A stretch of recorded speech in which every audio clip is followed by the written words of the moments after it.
माननीय सदस्यगण, संसद एक पवित्र स्थल है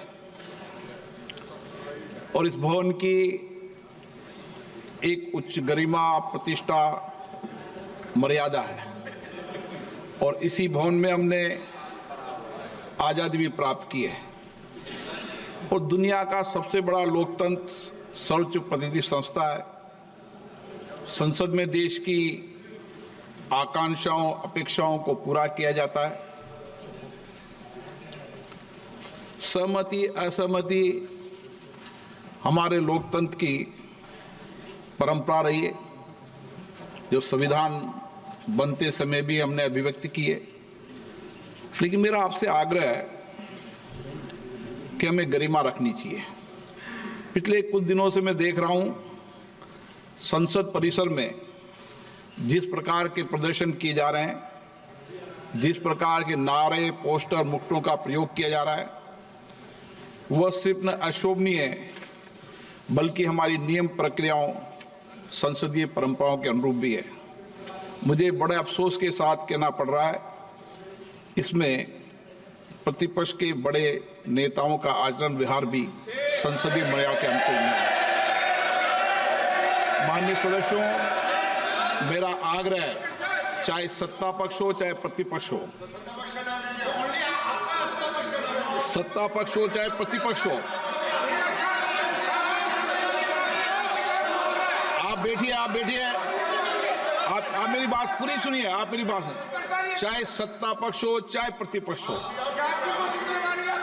सभी दल के लोग संसद की गरिमा, परंपरा, मर्यादा, प्रतिष्ठा को बनाए रखें। मर्यादित गरिमा आचरण रखेंगे तो जनता में एक ठीक संदेश जाएगा, सकारात्मक संदेश जाएगा। इस लोकतंत्र के मंदिर के प्रति लोगों की बहुत आस्था, विश्वास है। 75 वर्ष में हमने इसी चर्चा, संवाद, असहमति, तीखी आलोचना, ये सब इस सदन में हुए हैं, जो यहाँ की परंपराएं भी रही है। आप सकारात्मक सहयोग करें, जो कुछ भी विषय, मुद्दे हैं, आप आकर चर्चा करें। सत्ता पक्ष से प्रतिपक्ष के लोग आपस में बैठकर चर्चा करें, सदन को चलाने का प्रयास करें। प्रश्नकाल एक महत्वपूर्ण समय होता है।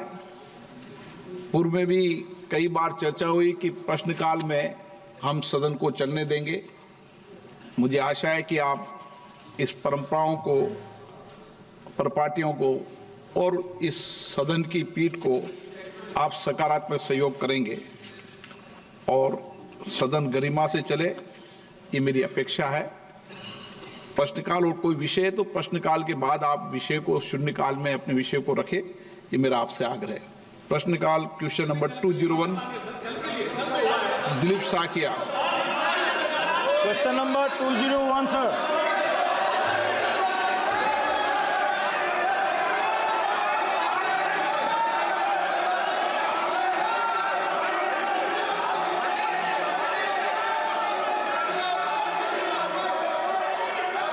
आप सदन नहीं चलाना चाहते,